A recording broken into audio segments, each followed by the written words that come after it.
이런 얘기하면 악플이 많이 달릴 것 같은데 올해 이제 슈퍼사이클이 올 거다라고 이야기들을 많이 했거든요. 많이 했죠. 네. 근데 슈퍼사이클이 안 왔어요. 안 올 것 같아요. 저는 이제 삼성전자의 반등은 실적도 굉장히 중요하지만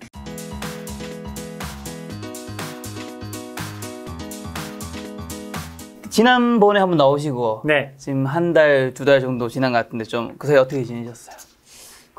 뭐 큰 변화는 없었어요. 네. 좀 시장이 지수는 올랐는데 네.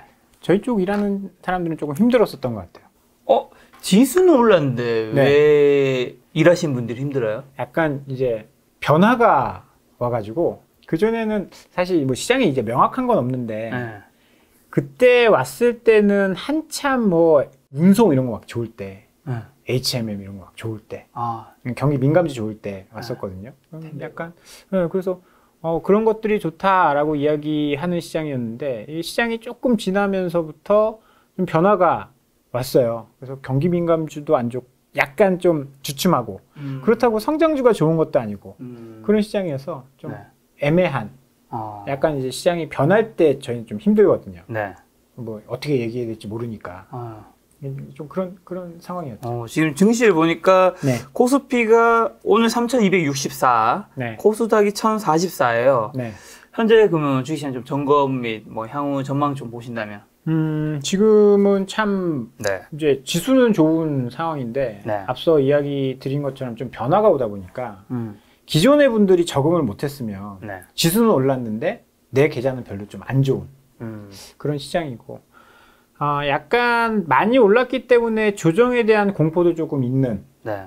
뭐 시장에선 좀 많이 오르면 또 차익 실현하고 싶은 욕구들도 있거든요. 그렇죠, 그렇죠. 그리고 지금 시장에서 많이 나오는 이야기 중에 하나가 이제 고점 아니냐, 피크아웃 논란. 그러니까 2분기 여기서 더 좋아질 게 뭐 있냐. 수출도 엄청 좋은데 기저효과 때문에 좋은 거였고 이제 기저효과 끝나고 나면 작년에 코로나 기저효과 끝나고 나면 조금씩 뭐 둔화되는 거 아니냐. 네. 뭐 이런 이야기들을 하고 있거든요. 그래서 조금 조정을 받을 수도 있는 두 가지가 있거든요. 네. 기간 조정이라는 게 있고 가격 조정이라는 게 있어요. 네. 그래서 여기서 뭐 3,300대잖아요. 3,200 후반대. 네. 여기서 뭐 3,000이 깨진다. 이런 건 이제 가격 조정이다라고 이야기를 하고 이제 크게 이제 기간적으로 좀 약간 횡보하는 시장. 네. 3,300 위로 더 못 가고 뭐 한 3,200 이 사이에서 왔다 갔다 하는 시장은 이제 기간 조정이라고 하는데 기간 조정은 조금 올 수 있을 것 같아요. 기간 조정은 좀 왜냐면 에너지를 좀 모으는 네. 그런 시기가 필요할 것 같고 지금 실적 발표하는 시즌이거든요. 삼성전자가 뭐 12조 넘게 나왔는데도 그렇죠. 주가가 끔짝 안 하고 있어요. 그래서 일단은 뭐 이렇게 되면 실적이 좋다라고 해서 무조건 올라가는 건 아니고 대형주가 안 올라가면 지수가 올라가기도 쉽지 않고 뭐 그런 시장이어서 뭐 성장주 가치주 논란이 상반기였다라고 한다면 지금은 이제 실적이 좋은 아이들 그런데 안 오른 종목이 뭐냐 네. 이런 것 찾는 싸움이 좀 될 것 같아요. 그렇게 되면 무슨 얘기냐면 예를 들어서 삼성전자가 실적이 좋아서 쭉 올라간다라고 한다면 2017년 말이나 뭐 이렇게 되겠죠. 네. 지수가 이렇게 쭉 올라가는 삼성전자랑 함께 실적이 좋은 종목과 함께. 그런데 실적이 좋아도 눈높이가 높아서 대형주들이 안 오른다. 네. 그러면 이제 실적은 좋은데 안 오른 종목들 찾으면 순환매가 되면서 키 맞추기를 해요. 그러면 지수 자체는 크게 못 올라갈 수가 있거든요. 그래서 최근에 뭐 엔터주라든지 요즘 뜨겁죠. 네, 굉장히 뭐 뜨겁고 맞아. 2차 전지라든지 2차 전지도 이제 뭐 LG화학이라든지 이런 쪽 말고 소재 쪽 굉장히 좋거든요. 네. 이 두 가지를 보면 지금 실적 좋은 종목들이 어떤 컨셉으로 올라가는지가 조금 보여요. 엔터 같은 경우에는 하반기가 더 좋다라고 하거든요. 그래서 지금 피크아웃 논란이 있는 이런 시장에서 여기서 더 좋아질 게 뭐가 있겠어. 이런 종목들은 못 가고 실적이 안만 좋아도 2분기 실적이 막 뭐 전년 동기 대비 100%가 나왔어요 라고 하더라도 3분기 4분기가 안 좋으면 주식시장은 미래를 보는 거거든요. 좀 안 좋을 수 있고 주가가 실적에 비해서. 그런데 3분기 4분기에는 더 좋아진다는데요? 라고 하는 업종들 이런 쪽은 좀 올라갈 거고 2분기 실적 잘 나왔는데 얘들 주가 보니까 1년 내내 그러니까 상반기 내내 옆으로 기었네 이런 게 이제 2차 전지 쪽이거든요. 1월 달에 약간 그 애플카 이야기 나오면서 한번 급등했다가 네. 상반기 내내 고생을 했어요.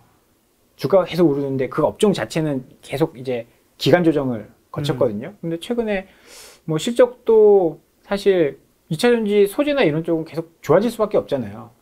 필요로 하는 데가 많으니까. 뭐 실적도 괜찮고 주가도 안 올랐다라고 인식이 되면서 최근에 좀 올라오고 있거든요.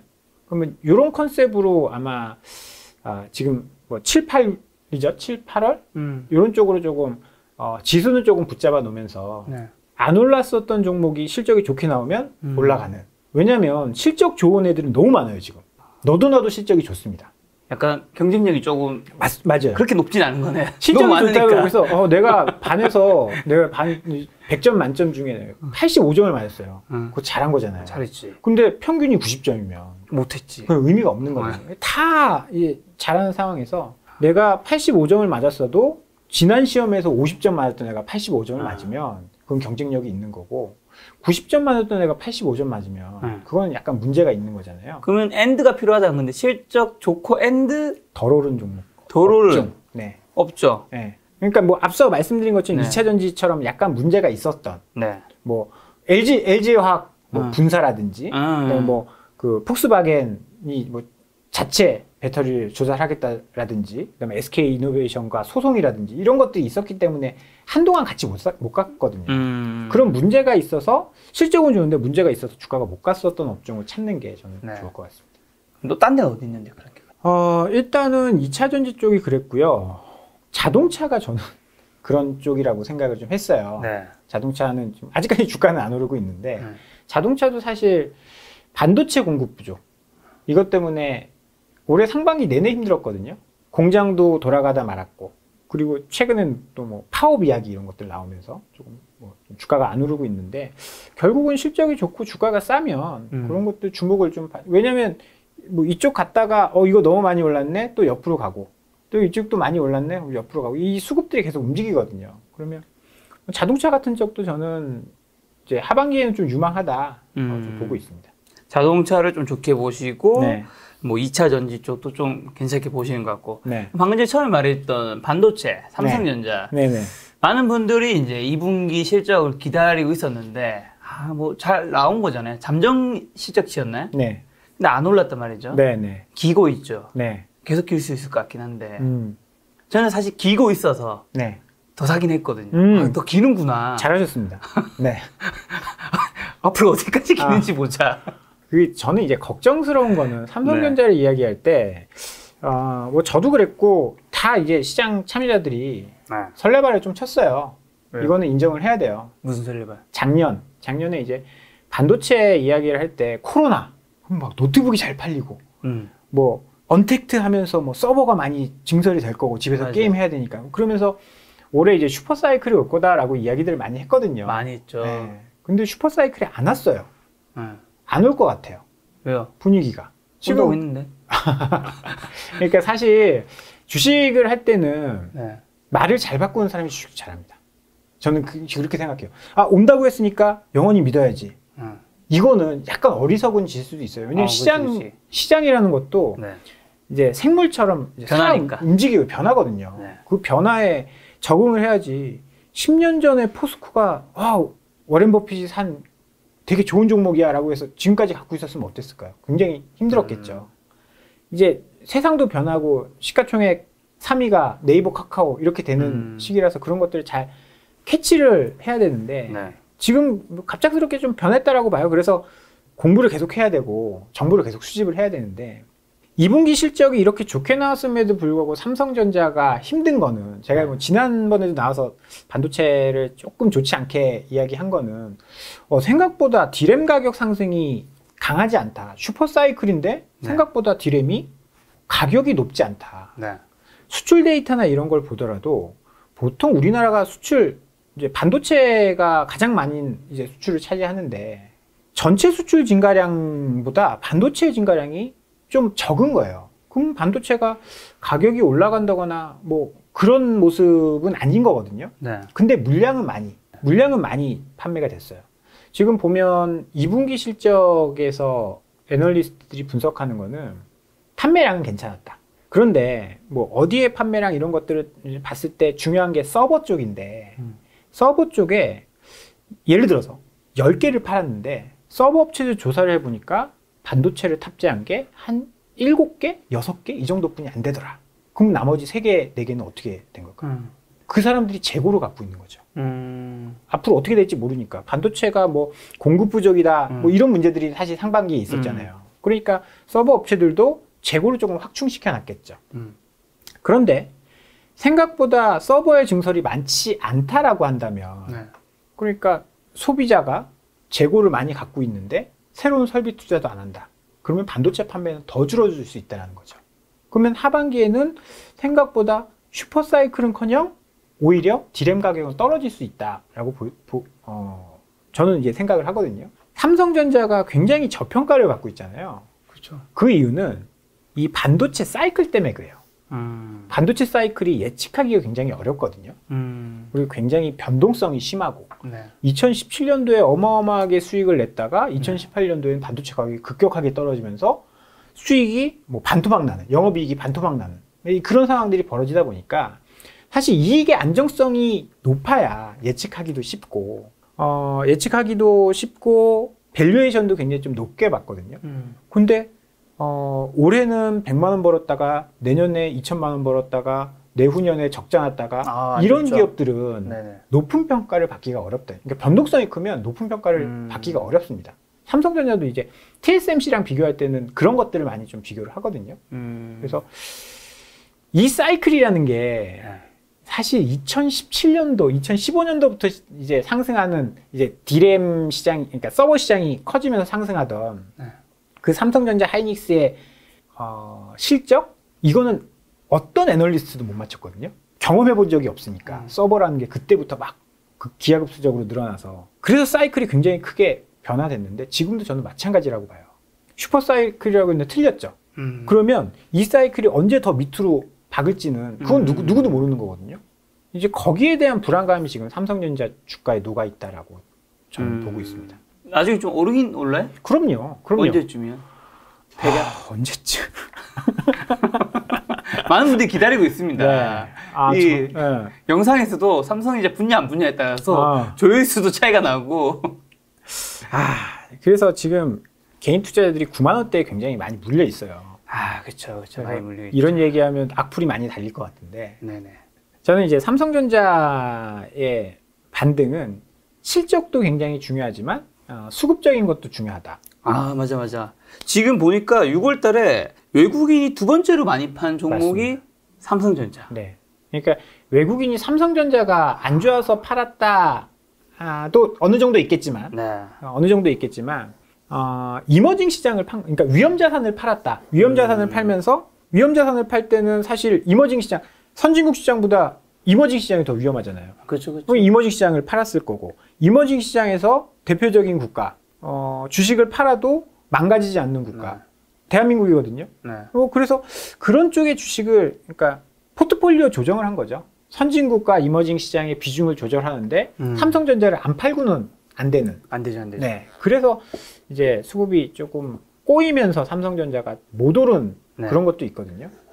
그래서 위험 선호가 좀 더 커져야 외국인이 들어올 거고 외국인이 들어와야 삼성전자가 뭐 사실 펀더멘털도 굉장히 중요하지만 수급적인 것도 굉장히 중요하거든요. 그래서 위험 선호가 좀 커져야 삼성전자가 올라갈 수 있고요. 지금 보면 환율이 오늘 1150원을 넘어갔어요. 이거는 사실 외국인 수급에 그렇게 좋은 건 아니거든요. 외국인이 환율이 계속 올라가면 주식 사놓고 주식이 뭐 1% 오르더라도 환율이 2% 이제 절하돼 버리면 약세로 가버리면 손실이잖아요. 외국인들이 투자하기 좋은 환경은 아닙니다.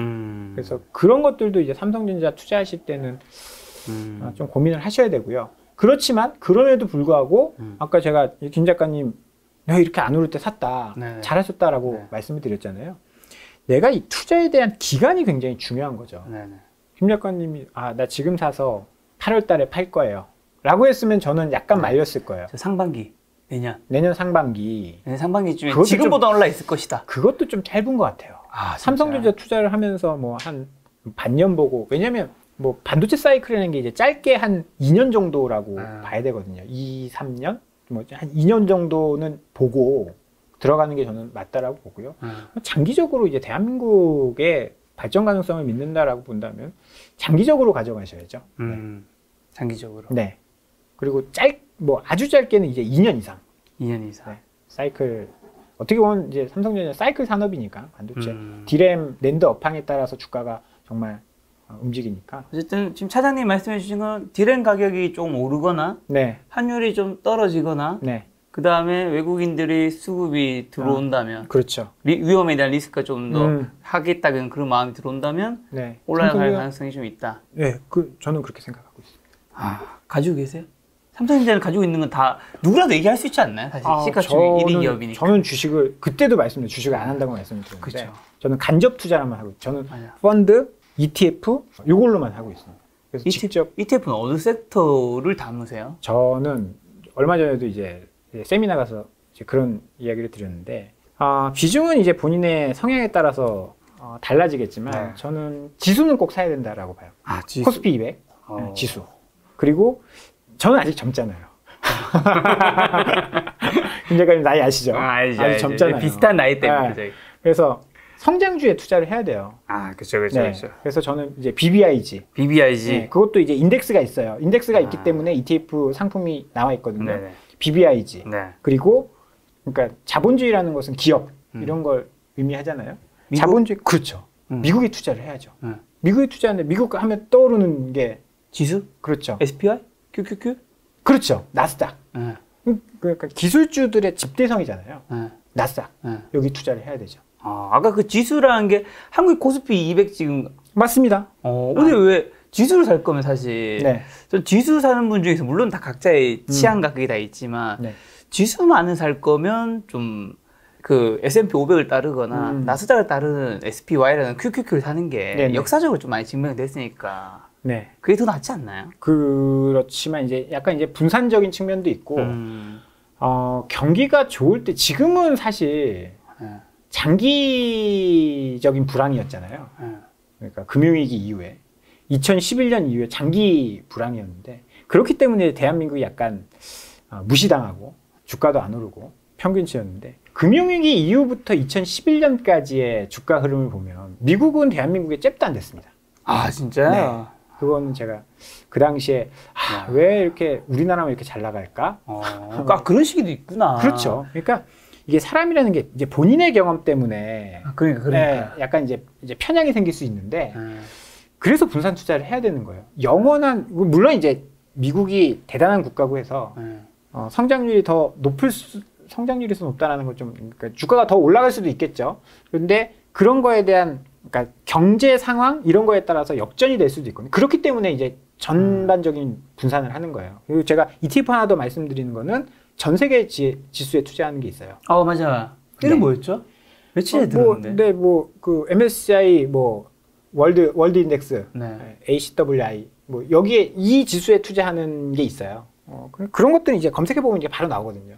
그러니까 그렇게 한 4개 정도의 분산 투자를 해 놓으시고 돈이 조금 남는다라고 하면 아크라든지 약간 좀 공격적인 거 있잖아요. 성장 쪽. 그런 쪽에 좀 투자를 해보시면 사실 장기 투자할 때는 저는 그게 훨씬 더 낫다라고 보고요. 수수료적인 측면에서도 좀 괜찮고 그렇습니다. 자, 미국 증시 얘기 나와서 그런데 미국 증시가 지금 계속 사상 최고치를 연달아 갱신하고 있어서 이제 좀 지겹다라는 이야기도 좀 들리더라고요. 네.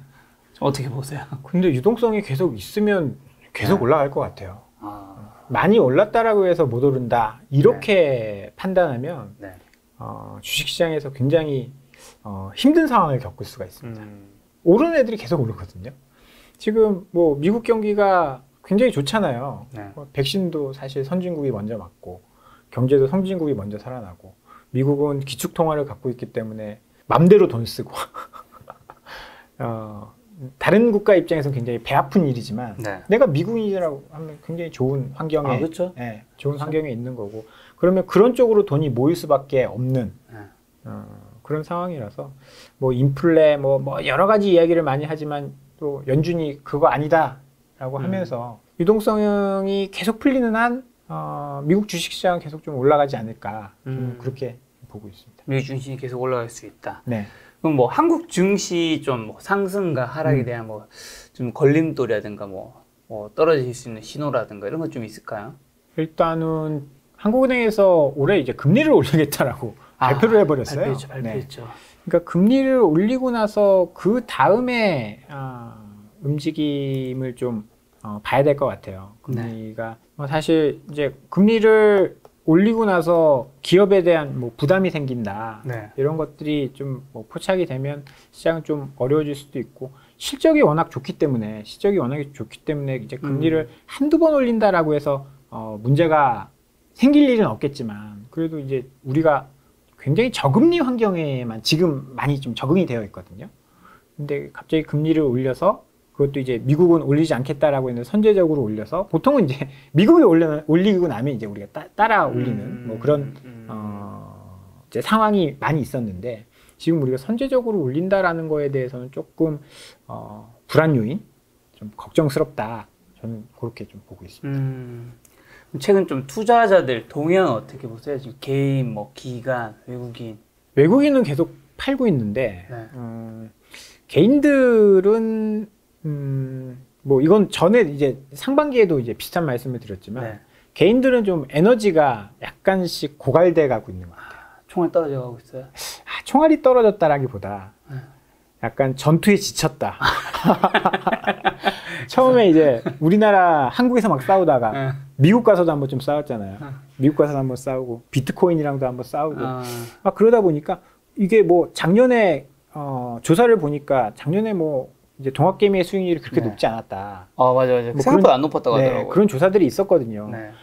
사실 돈을 벌었으면 굉장히 재밌어서 뭐 부동산도 팔아서 들어오고 했었겠죠. 그런데 해보니까 만만치 않은 거예요. 그렇다고 해서 털고 나가기도, 왜냐면 주식 해보신 분들은 아실 거예요. 털고 나가기가 쉽지가 않아요. 쉽지 않죠. 약간 도박판이랑 비슷하거든요. 카드 치다가 돈을 좀 잃었어요. 그럼 못 일어나죠. 못 일어나죠. 상대방한테 못 일어나. 네. 야, 너 지금 어디 일어나려고 그래? 제가 그 얘기 하려면 땄어요. 일어날 수 있습니까? 아니, 못 일어나죠. 못 일어나죠. 근데 약간 딴 것도 아니고 잃은 것도 아니에요. 그래 일어날 수 있습니까? 아니, 못 일어나. 딸 것 같고 막 그럴 것 같아서 못 일어나요. 지금 이제 약간 저는 그런 상황이다라고 생각을 하거든요. 개인 투자자들이. 만약에 여기서 아주 박살이 난다거나 그러면 이제 손절하고 나가는 사람들이 있겠죠. 이제 주식시장은 안 돼, 포기하고. 근데 그런 게 아닌 이상 그냥 시장에 쭉 끌려가는. 그러면 작년에 막 주식이 막 떨어지면 개인들이 몇 쪽씩 사서 끌어올렸어요. 맞아. 근데 지금 그런 모습은 안 나타나고 있거든요. 약간 좀 지친 것 같아요, 개인 투자자들. 뭔가 새롭게 뭔가 하나 빵 터져가지고 진짜 삼성전자가 지금 10만 원을 넘는다. 이러면 또 새로운 물이 막 들어오면서 활기를 띨 텐데 그런 게 아니다 보니까 조금 지쳐있는 것 같아요. 올해 1월이 참 분위기 좋았는데. 그때가 피크였죠. 뭐 삼성전자가 뭐 7%인가 8% 급등하지 않았나요? 맞아요. 그때 깜짝 놀랐네. 네, 저 증시 4천 가는 줄 알았어요. 그거 보고. 아침에 저기 이제 방송 저도 하니까 9시에 개장 방송하고 있었는데 삼성전자 이렇게 확 올라갔다가 한 20분 지나니까 그때부터 그랬었죠. 그럼 기간은요? 기관은 뭐 사실 계속 돈이 없어요. 기관은 이제 포트폴리오를 작년부터 이제 조정을 하고 있고, 뭐 기관 연기금은 일정 부분 가져가야 되는 게 있거든요. 그러니까 예를 들어서 이제 포트폴리오에 한국 주식은 20%만 담아야 되는데 지금 아니어도 주식은 계속 올랐잖아요. 우리가 내 종목은 안 올랐어도 지수는 계속 올랐으니까 포트폴리오의 비중 자체가 계속 팔 수밖에 없는 그런 상황이 된 거라서 기관이 뭔가를 이끌어가기에는 지금 좀 역부족인 상황입니다. 한 가지 궁금한 게 지금 시장에서 저도 많이 들은 말이 지수는 어쨌든 계속 오르긴 했잖아요. 월봉상으로. 이건 뭐 팩트니까. 근데 개인은 돈을 좀 재미를 보는 사람이 별로 없다라는 얘기를 많이 들었단 말이에요. 네네. 근데 어쨌든 지수가 올랐다는 거는 어쨌든 전체적인 합은 오른 거잖아요. 맞습니다. 그러면 돈을 번 사람도 당연히 어느 정도는 있어야 되는 거 아니에요? 맞습니다. 어떻게 되는 거예요? 실제로 개인 투자자들이 이 현황들이 좀 주식시장이 그래요. 여러 사람들의 돈이 한쪽에 몰립니다. 돈을 굉장히 크게 많이 버는 사람이 소수가 있다는 거죠. 작년에 그게 다수였던 거고. 그렇죠. 네, 다수였던 거고 이제 시간이 지나면서 선수의 장 정말 슈퍼개미 분들이나 잘하는 소수가 좀 끌어가는 그런 시장이고 또 그런 사람들은 돈 벌었다고 얘기 안 해요. 그렇죠. 네. 그래서 방송도 잘 출연 안 하죠. 맞습니다. 네. 김작가 TV에서 기다리고 있는데.